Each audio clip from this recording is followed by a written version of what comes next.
Hello and welcome to the Time for Marketing, the marketing podcast that brings you the best marketing conference speakers and allows them to sum up their presentations in 5 minutes. My name is Peter and I'll be your host as I was in the previous 43 episodes. And this is the second episode that we go with a live video and you can already see who my guest today is. But before we go to Jono, you know what we have to do in podcasting land always. If you feel that you have received any interesting or maybe business changing, maybe life changing information from this podcast, timeformarketing.com is the domain. You can just share that with your coworkers, maybe put it on company Slack or company, Teams. And of course, go and give a great rating to the podcast in your podcasting app. Enough about us, me. Let's go to our guest tonight. Jono Alderson, hello and welcome to the podcast. Hello, thank you for having me. What a treat to be here on episode, was it 44? Did you say you've done 43? That's cool. 43. Nice. You've run out of people and I'm the only one left. That's what's happened here. It was a bit tricky when we had all of the conferences being canceled. This is why the podcast wasn't running for a year now. But now all of the conferences are back, and it's pretty hard to figure out who to invite because there's so many conferences. Everyone's coming back bigger and better. Everyone made their presentations better and everything. But of course, you as being one of the people that goes around to all of the conferences, you were lacking at this podcast, so I'm very glad that you are here. People that listen and watch us probably already know you. Yoast is. Do you have information on how big in WordPress in the comparison to how is this one of the best, most used WordPress plugins? Yeah, it's hard to get stats because of the way that WordPress works, but we know that we have over 12 million active installs, which is crazy. And I think as an SEO person, I'm tweaking that kind of scale. I think that there's a few other plugins that kind of have maybe over 10 million, like Akisma and a few of the contact forms. But I think if we're not the biggest, we're certainly one of them, which is, awesome. Really cool. Yeah. And you are the head of SEO there. What does that mean? Oh, if I knew, I'd tell you. So yeah, tell me about it. So it's a lot of product. So I do a lot of the thinking around what features do we need to be building next and how should that work. A lot of that's technical SEO. It's tweaking this meta tag and we should change this in this scenario. A lot of it is making sure I know what's happening in the SEO industry. So talking to people like you, going to conferences. Making sure that I'm on top of everything that's changing, and then otherwise just kind of reacting. It feels like a lot of SEO is kind of find the next 10 small things you need to do and react to whatever Google's done, and Facebook's broken something, and just kind of staying on top of all those little bits. So it's never dull. All right. While I have you on the call, I have a question that has been bugging me for a while. WordPress is going into the blocks, or is already a lot into the blocks right now. Yoast is, on the other hand, is also went there with the rich snippets and all of those options. How do you think that those things go together? And shouldn't be asking who's going to win. I think this is one of the things I'm most excited for in like the future of the web. That historically we've had the content of the page has just been a wall of text, and it's really hard to do it. I'm smart with that because it's inconsistent, it's hard to integrate. And now you go, okay, that's an image in a list with a how-to guide that is associated with the video that's authored by a person, and suddenly all of this becomes predictable and manageable, and you can then construct schema and structured data and tie all of it together. I think it's so powerful. Like, people haven't really realized how big of a step change this is, but you're right. There's a bit of a war going on. A lot of people don't like it. A lot of people don't like having changed from I want to write text on a white background to and I need to structure my content in blocks. And I think if you want to compete, and if you're in a competitive space, you have to use every tool you can get your hands on to improve your content. And that means using blocks and structuring stuff. But it's a different skill set. It's a big ask. Like, if you have writers who write, you're now also asking them to publish, which is a different mindset and a different skill set. It's really tricky. So yeah, the community is really divided. But I think in the SEO space and the digital marketing space, it's super powerful. And yeah, we really need to work out how we take advantage of that. Agree. I invited you to the podcast because you were a speaker at the SMX Munich in 2022, a couple of months ago. How was the conference? Just how was the conference? That was really good. It wasn't back in person yet. I think the next SMX will be. So I'm looking forward to that. But it was great. It started to feel a little bit like normal again. SMX is always one of the big kind of heavy impacting ones, so which is nice. Good audience, good speakers, big size, and it went really well. It was really good. It's always nice to be exposed to some of the other smart people in the industry. I miss doing that in person. And SMX is nice because it's like a blend of SEO and paid search and some other bits and pieces as well. So you start to see across that border a little bit. Like if I go to SEO events, it's all very SEO, and it's nice to know what's happening in the affiliate space and video and other areas. Yeah, excellent. Your presentation there was called "How We Can Do This Better." No, sorry, we can do better than this. And well, here are your 5 minutes. Okay, let's do it. Summarize an hour-long talk in 5 minutes. No, I think the summary is super basic, which is that I'm a technical SEO nerd, like at heart, and I love dabbling with code and tweaking. But that's never quite fulfilling enough. It always feels like there's a dysfunction, that the fact that so many of us spend all of our time fixing and tweaking the same things over and over again on all these websites and all these marketing campaigns, like 404 errors and your sitemap's broken and your page is a bit slow. Having to do that again and again and again feels like it's a dysfunction. And I think a lot about how do we fix the root problems that cause this? And some of that is technical, some of it's behavioral, some of it is commercial. But I really want to get to the bottom of how do we stop having to go over and over and over this. And that is tricky because for many people in the industry, that's how they make their living. So there's some kind of intrinsic conflict there as well. But even stepping back and looking at things like Yoast.com and the sites I work on and big businesses with infinite budget, they still don't do a very good job, and their websites are still most of the time pretty bad. Like they're slow, they're inaccessible, they're buggy, they don't meet SEO best practices, etc., etc., etc. Despite us having mountains of research that says doing that makes you better, makes you more money, gives you a better reputation, like it's really hard to make an argument against investing in these kinds of areas.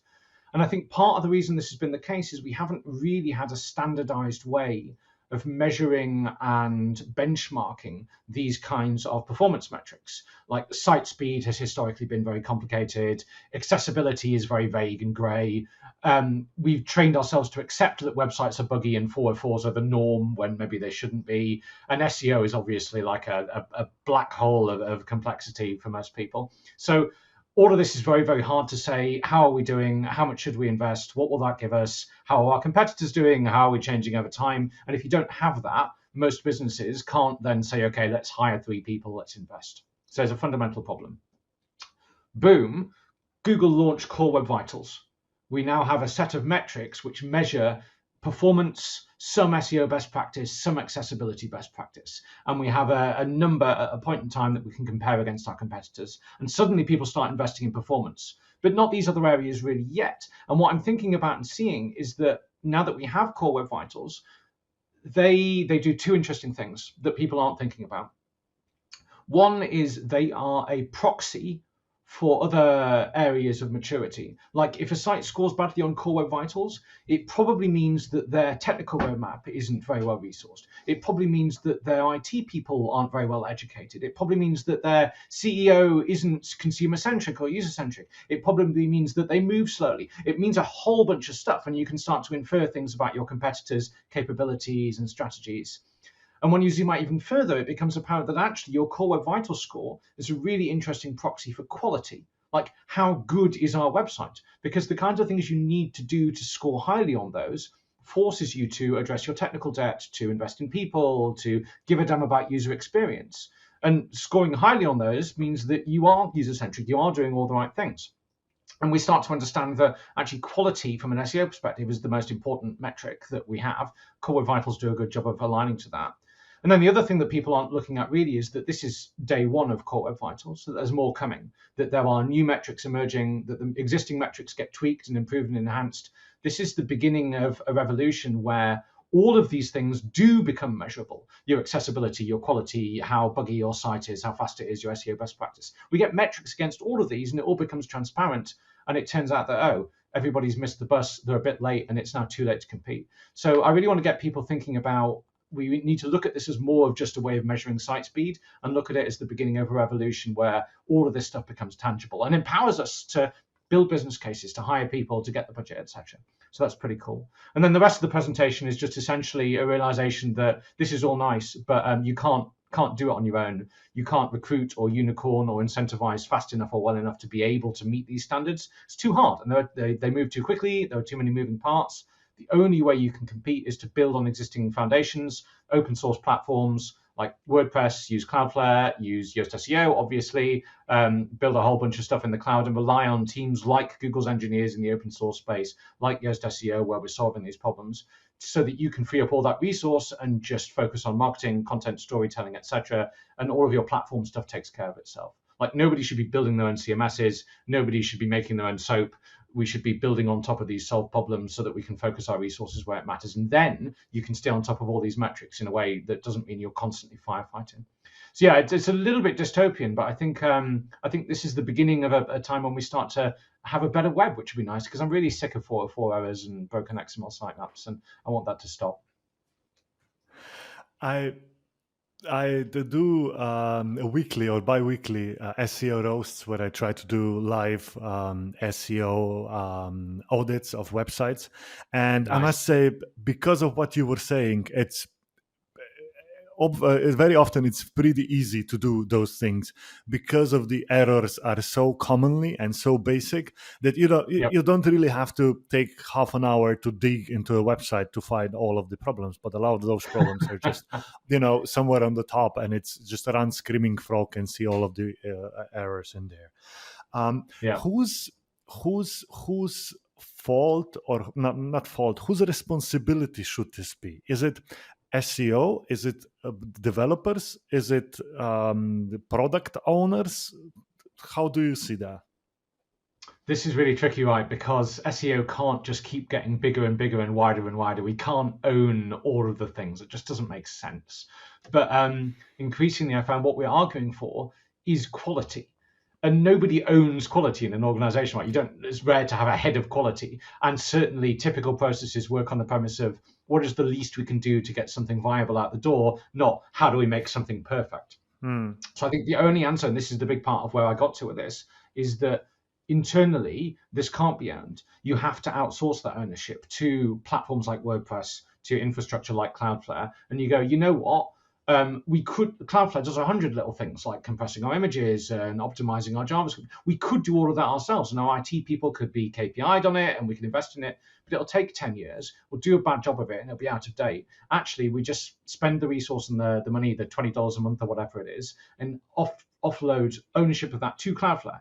And that might be Cloudflare, it might be WordPress, it might be something else, but take as much of that platform level stuff as you can and put it somewhere where there's an expert. Don't try and in-house all of this stuff, because I don't think you can own it internally. It's so hard, and there's so much of this, like also all of security, all of accessibility, all of usability, all of these things, all of these are areas that impact us that we need to solve. But yeah, you can't wear that many hats. Mm-hmm. And it seems that even Google agrees. I liked your quote when you said that it's only day one with Core Web Vitals, right? I think that Google knows that it didn't really stick. People don't use it as much as they should, because they didn't really make it a ranking signal as big as it should be. They're just, they put it out there waiting to see that people start to use it better and understand it better, and maybe then later in the future it can really be a signal like that. Would you agree with that? Yeah, definitely. It's risky, right? If you, knowing that it takes companies years to make even small changes, if you roll that out and make it a big ranking factor quickly, then you break your index, because the kinds of sites that people search for don't show up. I know Tom Capper from Moz talked about this a lot, that he thought they'd overplayed their hand and now nobody cares, because we know that Google can't push harder. because nobody will get there. So yeah, so it's really tricky. But I think it'll get there gradually. The other thing that occurs to me that I mentioned in the talk is that thinking of Google, when you get this kind of approach right, you just outsource all these bits of your site. I had an example where I run my site on WordPress, Cloudflare, Yoast, and the AMP plugin for WordPress.